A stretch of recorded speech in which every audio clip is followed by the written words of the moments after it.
சூர்யாவும் விஜயும் நேருக்கு நேருங்கிற படத்துல வந்து நடிக்கிறாங்க. அது வந்து ஒரு மணிரத்னம் பேனரோட புரொடக்ஷன். வசந்த் இயக்குனர். அன்னைக்கு வந்து விஜய் வந்து ஒரு வளர்ந்த ஒரு நடிகரா மாறிட்டார். பெரிய சூப்பர் ஸ்டார் கிடையாது. ஆனா ஒரு வளர்ந்த ஒரு நடிகரா மாறிட்டாரு. சூர்யா வந்து எப்படி சொல்றது? அன்னைக்கு புதுமுகம் தான். ஆனா வந்து சிவகுமார் அப்படிங்கிற பெரிய பாரம்பரியமான சினிமா பின்புலம் உள்ள அவருடைய மகன், அவருடைய வாரிசுங்கிற அடையாளத்தோட வந்து சினிமாக்கு நடிக்க வந்தார் சூர்யா. ம். நம்ம விஜய்க்கு வந்து கேரவன் குடுத்தாங்க.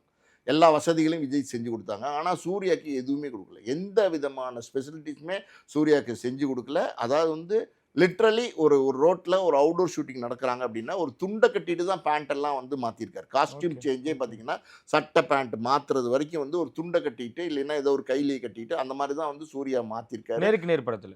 நேருக்கு நேர். அதான் ஓகே. முதல் படம். அந்த ஓ! படத்துல வந்து அப்படிதான் வந்து சூர்யா இருந்திருக்காரு.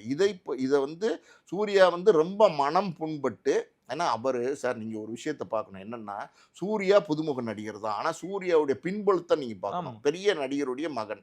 பெரிய வசதியா வாழ்ந்த பையன். அப்படி இருக்கும்போது அவர வந்து இப்படி வந்து ட்ரீட் பண்ணியிருக்காங்க. இதுதான் உண்மை. இது ம், வந்து ம், 100% ட்ரூத். இதுல வந்து சூர்யா ரொம்ப மனசு புண்பட்டு அவங்க அப்பாட்ட போய் அழுதுருக்காரு. 4, 5 நாள் நடிச்சுட்டு ம், ம். என்னதான் இருந்தாலும் ஒரு மனக்குமுறல் உள்ளுக்குள்ள இருக்கும்.